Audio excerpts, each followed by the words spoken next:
Alam nyo, sa totoo lang, yung mga topak ng mga babae, normal lang yan. Nasa dugo nila yan eh. Pag pumasok ka sa buhay ng isang babae, ay para kang pumirma ng kontrata na ikaw ang tigasalo ng topak niya.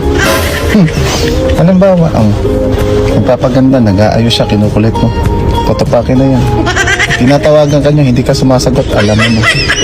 May kinukwento siya sa'yo, tapos ikaw hindi ka nagbibigay atensyon sa kanya, lutang ka. Alam mo na rin yun. May nakita siya na may babaeng umaaligid sa'yo, tapos ikaw binibigyan mo ng atensyon. Alam mo na kung saan ang kababagsakan mo. Sa madaling salita, pag ang babae, minahal ka, yan ay nagiging KSP sa taong mahal nila. Kahit anong gawing tulog mo, pagising mo, yan pa rin yung babaeng mahal mo. Hindi na magbabago yan. Yan yung babaeng mahal mo. Na minsan magulo ang mundo. Pero di bale ng magulong mundo, basta magkasama kayo.